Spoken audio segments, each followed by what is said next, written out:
Olá, seja bem-vindo ao canal Vlogs da Nai. Eu me chamo Nai. Então hoje nós vamos conversar sobre esse livro chamado Labirinto da Palavra, da autora brasileira chamada Cláudia Lage. Essa minha edição, ela é de 2013 e esse livro foi lançado pela editora Record.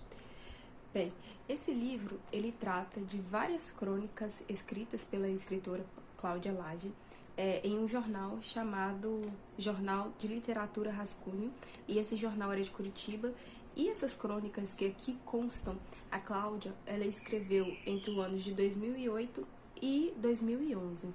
Essas crônicas que aqui se encontram, elas são referentes à escrita, à literatura, sobre a leitura, sobre bibliotecas também, e ela vai fazer um vasto panorama a respeito dos escritores, tanto brasileiros quanto estrangeiros, sobre a escrita, sobre o trajeto do escritor, como que é feito a primeira página em branco, até se finalizar um texto, ou até se finalizar um livro.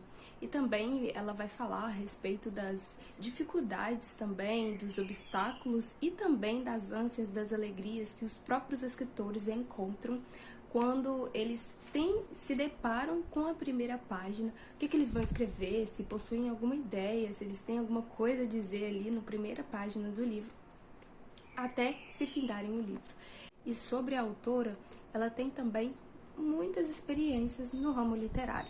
Inclusive, eu até anotei algumas coisas aqui.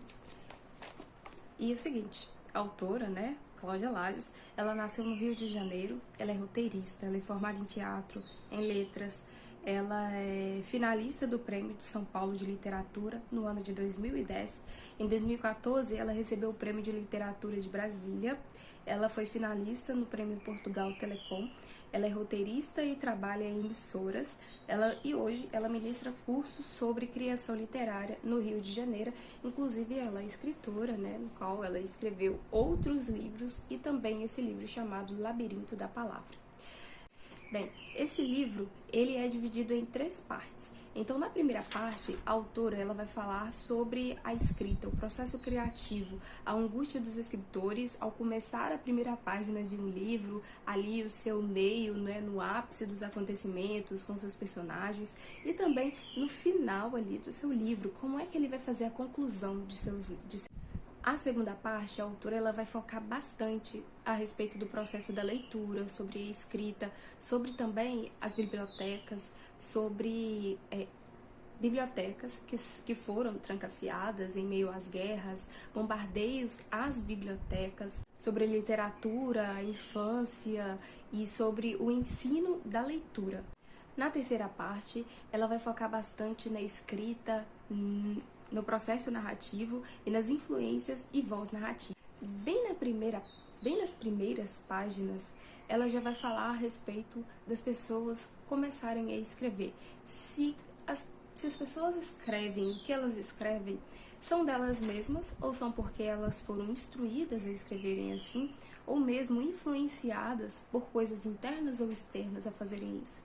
Então existem essas visões que as pessoas têm, tanto em si mesma de expor ao mundo o que elas escreveram, ou mesmo elas têm uma referência, elas têm alguma influência. Em relação a isso, ela vai citar bastante o autor Júlio Cortázar, que é um escritor que, pelo que eu vi, ela gosta bastante, porque ela cita muito. Então, em um texto, em um parágrafo, na verdade, ela vai dizer assim: para Cortázar, isoladamente, o tema não basta para produzir boa literatura.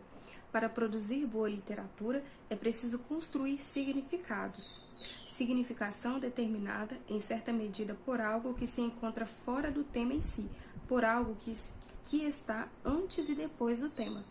O que está antes é o escritor, com a sua carga de valores humanos e literários, com a sua vontade de fazer uma obra que tenha sentido.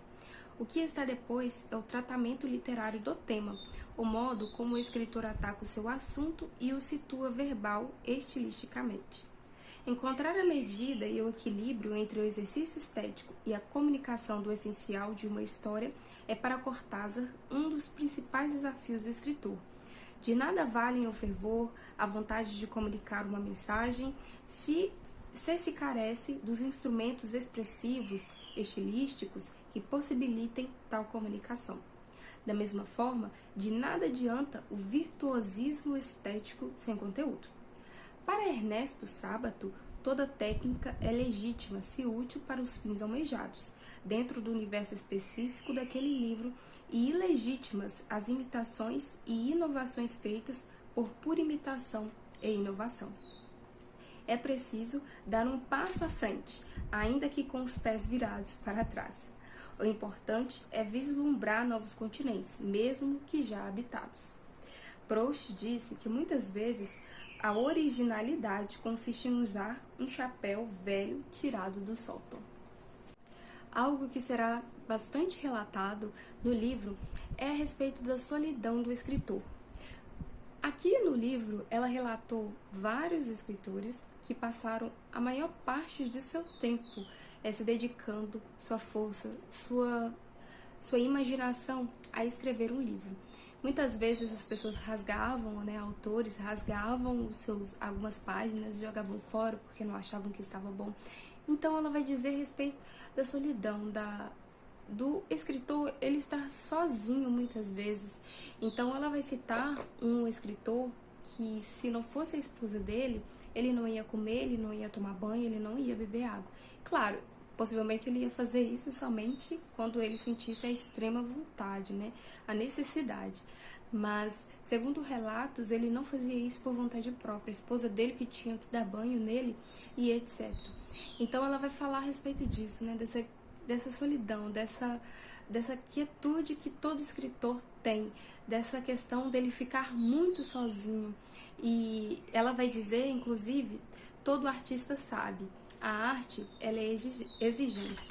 Então, até mesmo para poder escrever, para colocar ali toda a inteligência, todas as ideias que os escritores têm, existe muita dedicação, existe muita devoção àquilo ali, ao papel, à caneta. Então, os próprios escritores, eles escrevem os seus livros, passam a maior parte do tempo escrevendo os seus livros para outras pessoas lerem, para ver se vai fazer algum sucesso, ou mesmo que se vão fazer sucesso, vão cair no gosto popular, ou se não caem também no gosto popular, mas eles se dedicam com toda a sua convicção, com toda a sua inteligência. Só que depois que o livro lança, existe aquela sensação de que do que eu vou fazer. É como se quando você termina de ler um livro, você se pega pensando, o que eu vou ler agora? Mais pra frente ela vai dizer assim: tudo o que o escritor vive não tem início nem fim nele próprio, mas toma rumo desconhecido para algum texto. Mais em frente ela vai dizer o seguinte: escritores são corajosos. Quanto à jornada de até escrever a última página do escritor, a Cláudia ela vai dizer o seguinte: que emoção indescritível ele deve ter sentido ao escrever a última página de seu romance. Alcançar a última página, no caso do autor de Em Busca do Tempo Perdido, significa ter ultrapassado 7 volumes, vencido 2.448 páginas e sobrevivido a 13 anos sobre a escrivaninha. Eu experimentei uma sensação de imenso cansaço ao verificar que todo esse tempo não só fora sem interrupção, vivido, pensando, segregado por mim, mas era minha vida, era eu mesmo, revelou Proust, em um de seus cadernos de anotação, perto de terminar a sua saga literária. E mais pra frente, ela vai dizer o seguinte: por isso, provavelmente, para alguns escritores, é tão difícil chegar à última página, abandonar aquele universo que se criou, e por isso há escritores que reescrevem tanto. A reescrita nada mais é do que o desenrolar da costura que permite costurar de novo.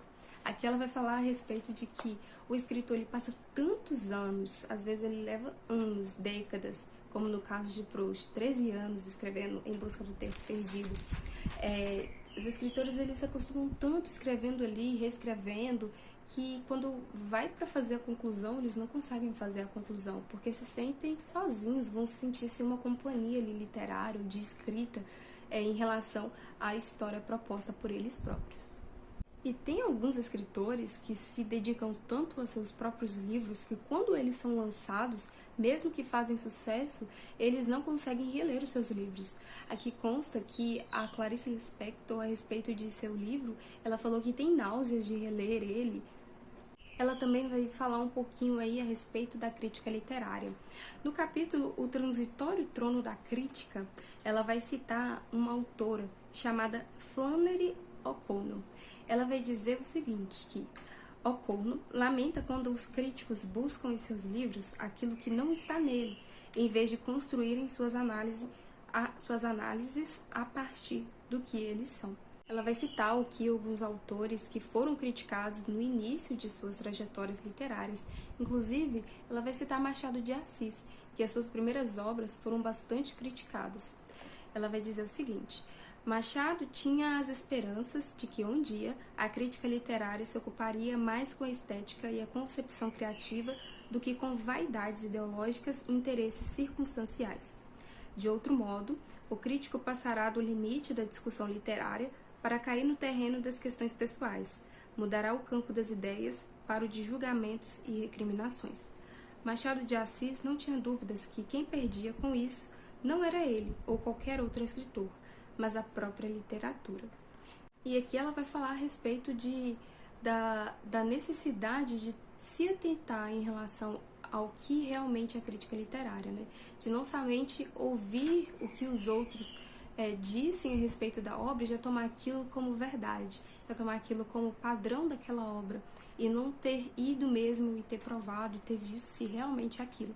Em um momento ela vai dizer: tudo isso nos leva à necessidade de estabelecer a seu respeito alguns juízos cuidadosamente formados e não oriundos das conversas de café ou da informação apressada. Ou seja, pesquisar bastante um livro em relação a ele antes de fazer alguma crítica, alguma coisa apressada, algum julgamento apressado em relação a alguma obra, ou mesmo até mesmo sem ter conhecimento dela. E no capítulo Entre Ruínas e Livros, ela vai dizer a respeito de uma biblioteca que foi trancafiada. E ela também vai falar a respeito de muitas bibliotecas, quando existem guerras, quando existem alvoroços entre pessoas ou entre governos. Ela vai dizer o seguinte, que muitas vezes os documentos, os papéis, as bibliotecas, os livros que são destruídos também. E numa história contextualizada, em que ela referiu a esse tipo de acontecimento, ela colocou o seguinte: por que destroem livros? São a nossa memória. E quanto a isso, foi dito o seguinte: para cada livro destruído, abandonado, esquecido, há um, em algum lugar, redescoberto, lembrado, distribuído. E aqui, em relação a isso, ela vai dizer a respeito da Amazônia, que na Amazônia as pessoas às vezes esperam pela chegada dos livros, E sobre a vida literária dela, ela vai dizer que ali por volta de 16 ou 17 anos, ela pegou um livro chamado O Adolescente, do autor Dostoiévski, para poder ler. E ela disse que ficou meio assim antes de pegar aquele livro, mas que depois amou tanto aquele livro, gostou tanto dele, que ficou até com pena de poder devolver ali para a biblioteca onde ela ajudava ali. Enfim, mas aí ela disse o seguinte, que eu acho que é o pensamento de todo leitor. Ela disse: todo o futuro já me parecia pouco, tão pouco para a imensidão de livros que existe nesse mundo para a gente ler. E realmente, viu, pensando em tantos livros que existem, eu penso assim, nossa, nós temos tão pouca vida que a gente não vai conseguir ler todos os livros, todos os títulos existentes. Inclusive tem até versões, reimpressões, adaptações, etc. E a história mais linda que tem aqui foi a respeito que ela contou da própria vida literária, de leitura dela. Ela vai dizer que ali por volta, quando ela, salvo engano, no ensino fundamental, ela era uma moça muito interessada por literatura, por leitura, sempre incentivada pela mãe, levada à biblioteca com ela e com a sua irmã. Então, todo sábado, a mãe deixava elas comprarem um livro na biblioteca. Na livraria, desculpa. Enfim, e aqui, ela, nesse capítulo chamado O Meu Professor de Literatura, ela vai dizer que matava a aula para poder ir para a biblioteca. E aí, teve uma vez que o professor dela chegou na biblioteca e viu ela lendo lá na biblioteca. E aí ele ficou muito desapontado com ela, assim, esteticamente muito desapontado com ela, não conversava mais com ela.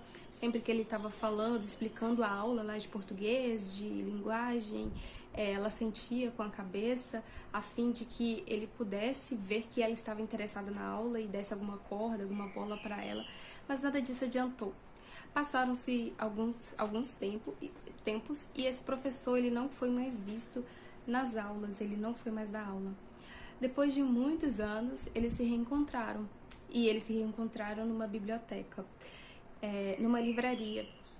E nessa livraria, esse professor, eles se reconheceram, trocaram assuntos, e aí conversa vai, conversa vem. Ele disse que ficou tão angustiado por ela estar matando aula ali na biblioteca. Ele disse que estava matando o português, ele estava tirando o desejo das pessoas, das crianças, dos alunos, de realmente gostarem da leitura. Porque existem tantas regras, existem tantas coisas que realmente são necessárias, mas que muitas vezes tiram o desejo das pessoas de lerem livros por serem tantas regras. Bem, basicamente, essa foi a mensagem do professor. E por isso que ele deu aí uma sumida. Mas essa é uma história muito gostosa. Eu amei ler ela, inclusive eu quero ler ela outras vezes. Sobre o processo da escrita, sobre o ato de escrever, sobre o ato de ensinar a escrever, o letramento, algo que eu gostei bastante foi o que ela colocou aqui nessa crônica, que foi em relação à escrita, sobre o ato de escrever bem, né, de respeitar as normas gramaticais do português. Se você também aprender uma outra língua, respeitar também a gramática das outras línguas, enfim, algo que definiu bastante, resumindo toda a questão da escrita. Ela disse o seguinte, ela inseriu na crônica o seguinte: quero tanto escrever bem, embora saiba que não o faça sempre, mas durante a minha vida e até o final, adorarei aqueles que o fizerem. E outra história muito gostosa que eu gostei bastante de ler foi a respeito que Cláudia relatou a história de uma mulher chinesa que foi para Londres, salvo engano, e começou a viver lá para poder retratar, ter mais livre expressão, segundo ela, para poder comentar a respeito das coisas que talvez as mulheres vivessem lá no seu país de origem e tudo mais.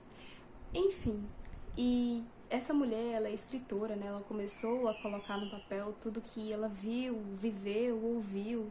Inclusive, quando ela era menor, né? Ela viveu algumas coisas.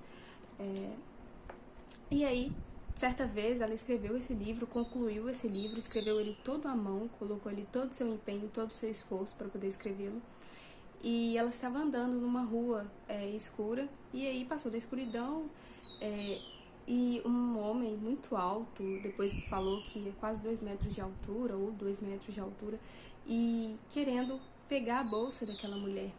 E ela não queria entregar de forma alguma. E aí depois foi-se entender que ela não quis entregar aquela bolsa, porque dentro daquela bolsa estava um livro que ela estava escrevendo a respeito do tema que ela queria tratar. Enfim, o amor do escritor pelo seu livro, né, de saber que ela teria que reescrever tudo, reescrever, colocar ali toda a sua força novamente, todo o seu intelecto, tudo novamente, possivelmente ali ela não queria, com certeza, perder o seu livro. Inclusive foi escrito à mão, né, então ela se dedicou muito mais, era o original, e salvo engano, acho que não tinha cópias ainda, então ela teria que reescrever tudo novamente, possivelmente ela não ia se lembrar de tudo. Mas enfim, foi um livro super interessante. Eu gostei de ler ele porque ele serve tanto para leitores, mas muito mais ainda para escritores. Então aqui você vai ver a respeito de dedicação, de entrega mesmo à escrita, de você saber que a escrita ela demanda tempo, assim como a leitura, mas a escrita ela demanda muito mais. Então, você vai ter que entender sobre a gramática, entender o contexto histórico no qual você vai escrever, se é o atual, se é o antigo, qual o contexto. Enfim, é um livro para você abrir suas percepções. Se você quiser começar a escrever um livro, seria muito interessante você ler ele, para você poder entender algumas coisas. Inclusive, a Patrícia ela vai falar, né, da sua entrega, que muitas vezes ela renunciou algumas saídas, alguns encontros com os amigos, para poder ficar se dedicando somente à escrita, o que realmente todo escritor geralmente faz, porque passa a ser a vida, passa a ser o trabalho da pessoa.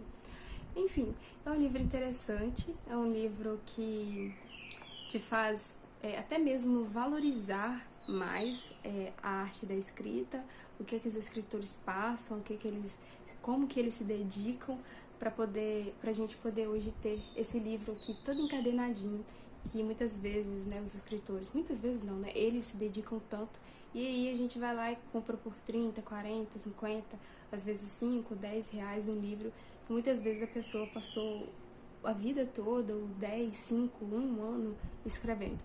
É algo mesmo para a gente poder valorizar tantos outros títulos e livros de outras nacionalidades, como também da nossa própria, como a brasileira. Então, para a gente poder valorizar cada vez mais, né? E de livros bons, né? De literaturas boas. Então, espero que vocês tenham gostado desse vídeo. Espero também que eu não tenha esquecido de nada. Mas foram esses pontos mais interessantes e importantes que eu quis trazer aqui para vocês, no meu ponto de vista. Eu espero que tenham gostado e até o próximo vídeo.